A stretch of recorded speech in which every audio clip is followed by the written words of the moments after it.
ಅರ್ಧನಾರೀಶ್ವರ ಶಿವನ ಮಕ್ಕಳ ರಹಸ್ಯ ನಿಮಗೆ ಗೊತ್ತಾ? ಅದರಲ್ಲೂ ಶಿವನ 3 ಹೆಣ್ಣು ಮಕ್ಕಳ ವಿಚಾರ ಎಷ್ಟೋ ಮಂದಿಗೆ ಗೊತ್ತಿಲ್ಲ. ಶಿವ ಪಾರ್ವತಿಯರ 3 ಹೆಣ್ಣು ಸಂತಾನದ ಮಾಹಿತಿಯನ್ನು ತಿಳಿಯೋಣ ಬನ್ನಿ. ಮೊದಲ ಮಗಳು ಅಶೋಕ ಸುಂದರಿ.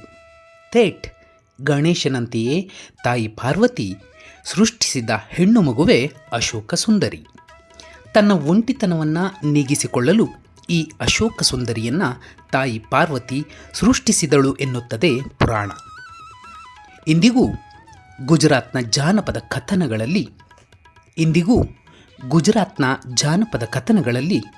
ಇದೇ ವಿಚಾರ ಎದ್ದು ಕಾಣುತ್ತದೆ.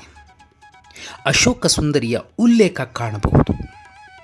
ತನ್ನ ಕೋಪವನ್ನು ಕಡಿಮೆ ಮಾಡಿಕೊಳ್ಳಲು ತಾಯಿ ಪಾರ್ವತಿ ಸೃಷ್ಟಿಸಿದ ಶಕ್ತಿಗೆ ಅಶೋಕ ಅಂತ ಕರೀತಾರೆ. ಶಿವನು ಗಣೇಶನ ತಲೆಯನ್ನು ಕತ್ತರಿಸಿದಾಗ ಭಯದಿಂದ ಈ ಅಶೋಕ ಸುಂದರಿ ಉಪ್ಪಲ್ಲಿ ತನ್ನನ್ನು ಬಚ್ಚಿಟ್ಟುಕೊಂಡಳಂತೆ. ಹಾಗಾಗಿಯೇ ಇವಳನ್ನು ಉಪ್ಪು ಅಂತಲೂ ಭಾವಿಸುತ್ತಾರೆ. ಶಿವ ಪಾರ್ವತಿಯರ 2ನೇ ಮಗಳು ಜ್ಯೋತಿ.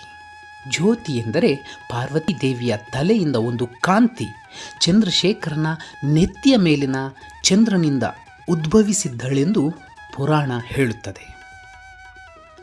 ಶಿವ ಪಾರ್ವತಿಯ ಶಾರೀರಿಕ ಸಂಬಂಧದಿಂದ ಜನಿಸಿದ ಏಕೈಕ ಪುತ್ರಿ ಇದೇ ಜ್ಯೋತಿ ಎಂದು ಜನರಲ್ಲಿ ನಂಬಿಕೆ ಇದೆ. ಇನ್ನು 3ನೇ ಪುತ್ರಿ ಮಾನಸ. ಈಕೆಯನ್ನು ಮಾನಸ ಸುಂದರಿ ಅಂತಲೂ ಕರೀತಾರೆ. ಶಿವನ ವೀರ್ಯ ಸ್ತ್ರೀ ಸರ್ಪ ವಿಗ್ರಹಕ್ಕೆ ತಾಕಿದ್ದರಿಂದಾಗಿ ಈ ಹೆಣ್ಣು ಸಂತಾನ ಜನಿಸಿತು ಎಂಬುದು ಒಂದು ನಂಬಿಕೆ. ಇವಳನ್ನು ವಾಸುಕಿಯ ಸೋದರಿ ಅಂತಲೂ ಕರೀತಾರೆ.